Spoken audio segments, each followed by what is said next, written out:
Hi. It's a nice cloudy, rainy day out there. Good time to record some journals.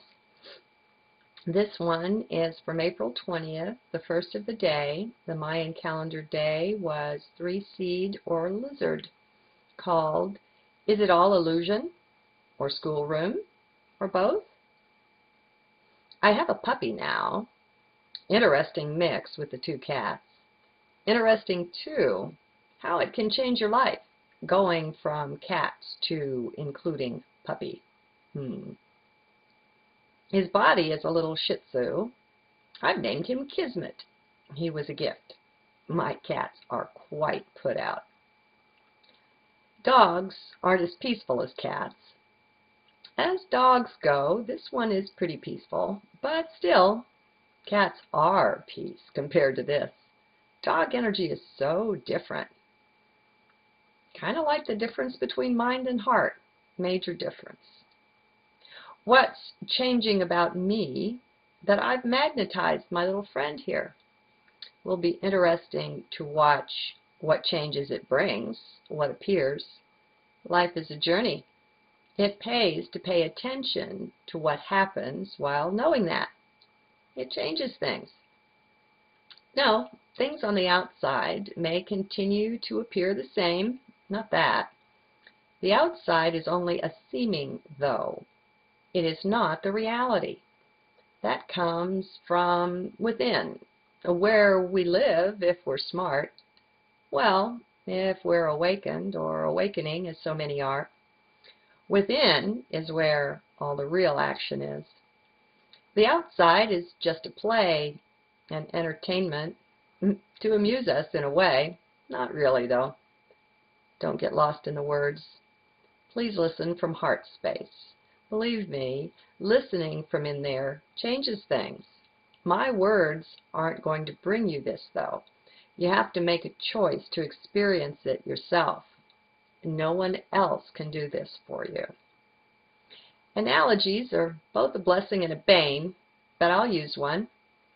Blessing especially if perceived from heart space. Bane especially if believed. Like Eckhart says so very often, words are just pointers. Let's not get lost studying the signposts. So, life is like a school. Earth is a schoolhouse. There are many grades, many classes ongoing simultaneously, but each and every bit of it is for our learning, our growth. That's the analogy. It works pretty well. One thing it helps is the realization that these experiences are something we will outgrow. We will move on. There's nothing permanent here, and that's nice. For many are quite lost, of course, in the seeming permanence of things, of anything. None of it remains. Anything physical has three stages: beginning, ending, and middle. The time-space between those. Things come and go, live and die, rise and set. Earth life, 3D life, is like that. Nothing's permanent. So, for some people, the big step, the next step, is simply pulling out of that belief in the permanent, in solidity, the belief that that's reality. Obviously, it isn't. Time passes, things change, that's 3D. One of the biggest benefits of the analogy, though, can be had by one and all, regardless of where on the path. Life here is growth, is benefit, is gain. Understanding is meant to expand. That's even a sort of purpose in it, if you will. I don't go in much for purposes, though, for one thing is created for itself only, just to be, not to serve something else. It is what it is for no other reason than that, just to be. Moving on. Let's not look at current Earth schoolrooms because they have fallen far below what they're meant to be, what they could be. There's too much control and programming going on there. The whole textbook market itself is a racket. And the teachers' union does not put either children or education first. They put themselves first. It's not pretty. And I've got a master's in education, so I know whereof I speak. So, not that. Not that. This is the Father's schoolroom, created by Source. So, it's the best that could be. We're not so much here to learn about things in it, though, as we are to learn about self. Just what are we?